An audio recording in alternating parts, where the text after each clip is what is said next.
양소영 변호사의 상담소 양담소를 찾아주신 여러분 환영합니다. 양소영입니다. 계곡살인 사건의 피의자 이은혜가 공개수배 4개월 만에 잡혔습니다. 이은혜는 보험금을 노린 계획적 살인뿐 아니라 해외여행을 다니면서 여행 가방을 도난당했다고 하면서 허위로 최소 5차례 보험금을 가로챈 것으로 드러났습니다. 이 과정에서 보험 설계사와 결탁했다는 정황도 확인이 됐는데요. 자, 이처럼 조직화되고 고도화되는 보험 사기 얼마나 늘어나고 있는 걸까요? 법무법인 승인 양소영 변호사입니다. 금융감독원에 따르면 지난해 전체 보험 사기 적발 금액이 9,434억 원으로 전년도보다 5% 증가했다고 합니다.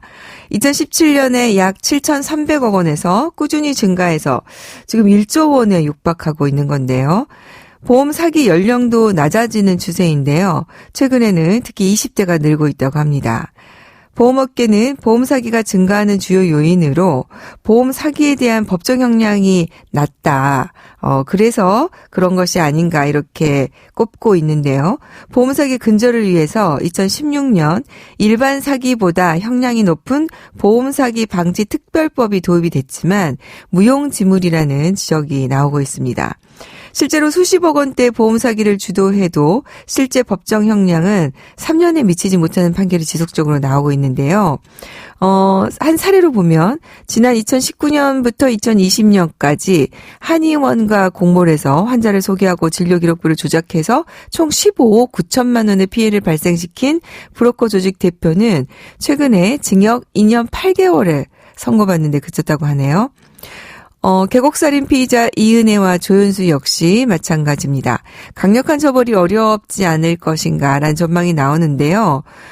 그런데 이제 이 사건 같은 경우에는 부작위에 의한 살인 공모, 부작위도 아니고, 살인을 사실 뛰어들게 한 부분, 또 나오려고 하는데 도와주지 않고 내버려 둔 이런 부분을 이제 부작위라고 보는 거죠. 부작위한 살인 혐의가 적용될 가능성이 크고, 그렇다 보면은 추가적으로 보험 사기에 대한 형량이 추가되는 것이니까 별 차이는 없을 수 있을 것 같네요.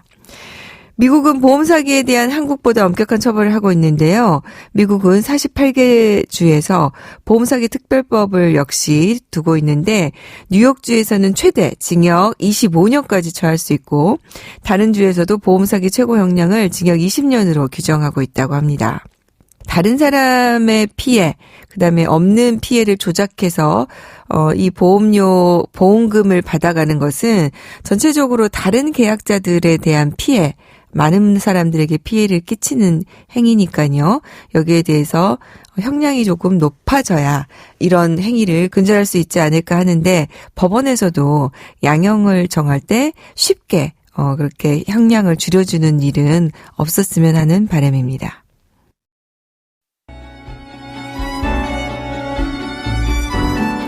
지난해 미성년 성폭력 피해자의 영상물 진술에 대해서 증거 능력을 부여하는 법 조항이 위헌이라는 결정이 내려졌습니다.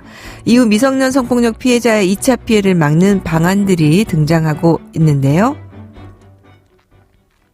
오늘은 이 내용에 대해서 자세하게 알아보겠습니다. 한국여성변호사회 아동청소년지원특별위원회 부위원장 신수경 변호사님 모셨습니다. 안녕하세요. 예, 안녕하세요. 신수경입니다.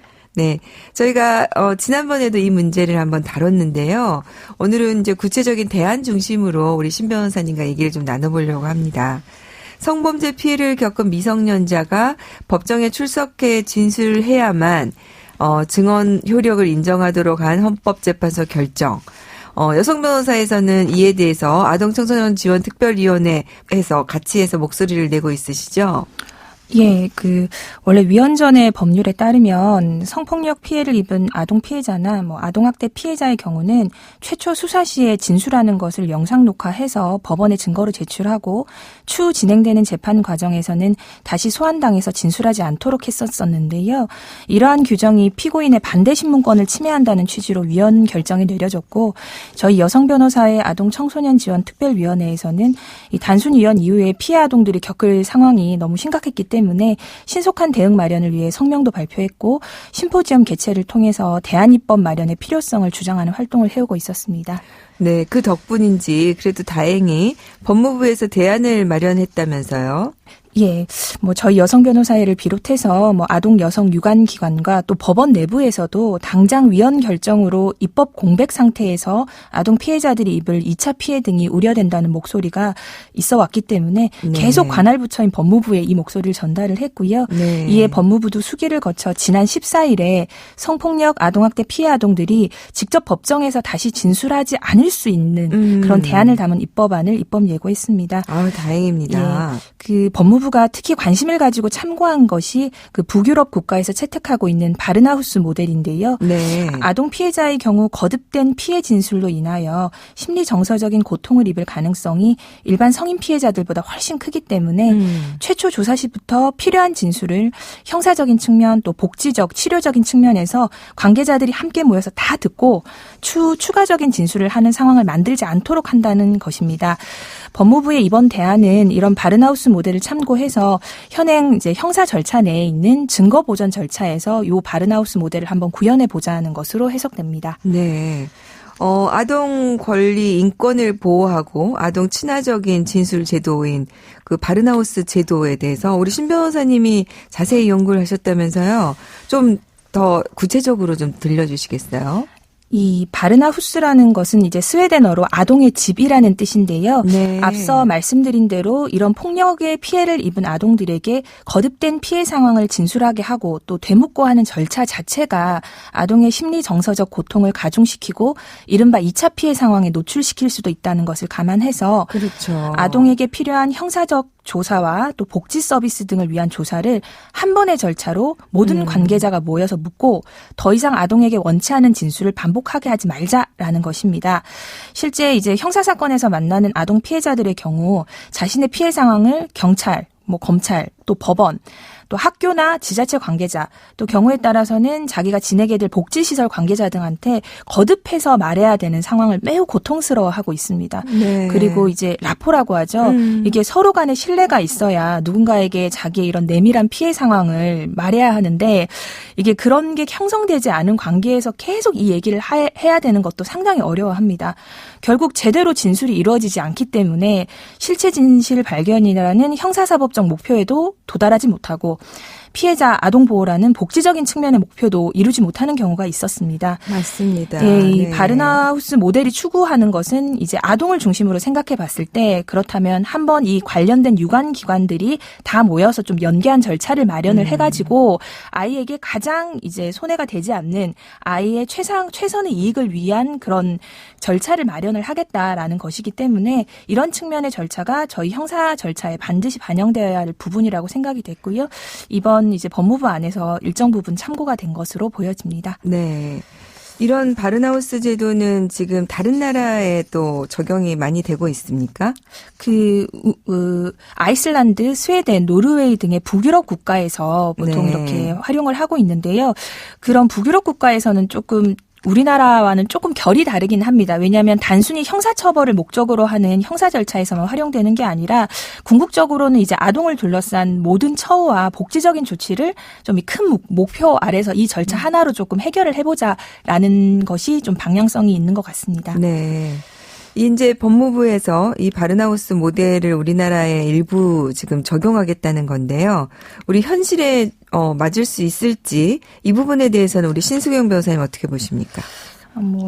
우선은 이 전체적인 방향성 자체는 바람직하다라고 봅니다만 우리나라와 조금 결이 다른 부분이 앞서 말씀드렸다시피 이 북유럽 국가의 바르나우스 모델은 단순히 형사처벌을 목표로 한 형사 절차에서만 활용이 되는 것이 아니라 연계된 이제 복지 조치 이런 네. 부분들에 좀 방점이 찍혀 있는 상황입니다.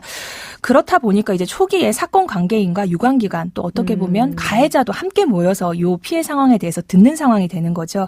그렇다 보니까 한편으로 형사 절차에서의 피해자 진술은 중요한 증거거든요. 그렇기 때문에 수사 초반부터 가해자 측에 이 진술이 공개될 경우 증거인멸의 우려라든가 피해자에 대한 회유의 문제점이 생길 수 있습니다.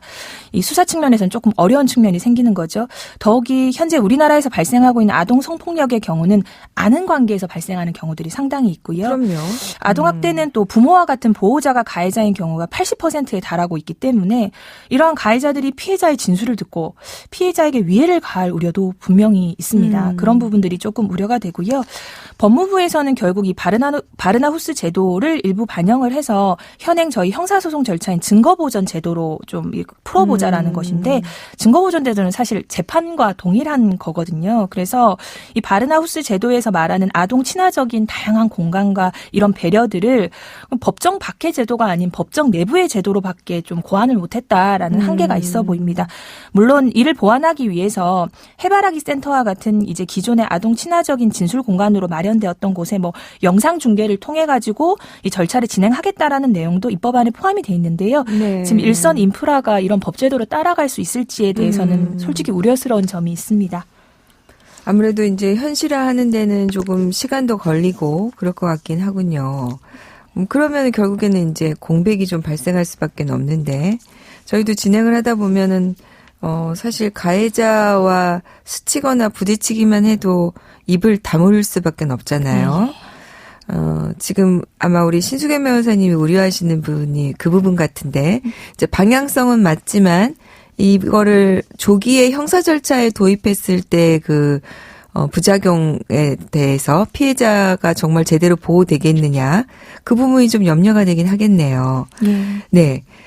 그러면 어떤가요? 우리 지금 신수경 변호사님 입장에서 아동 청소년 피해자의 법정 출석을 최소화할 수 있는 무슨 대안입법 같은 것은 가능할까요? 저희 여성 변호사에서 제안드렸던 내용에서 가장 핵심적인 부분이 이게 예외적으로라도 좀 아동 청소년 피해자가 법정에 소환되는 상황을 좀 막을 수 있는 입법을 마련을 해달라는 것이었고요. 네. 그 예외적인 상황 판단에 대해서는 아마 일선 판사분들께서 아동에 대한 감수성을 가지고 적절히 활용하실 수 있지 않을까라고 생각을 했습니다.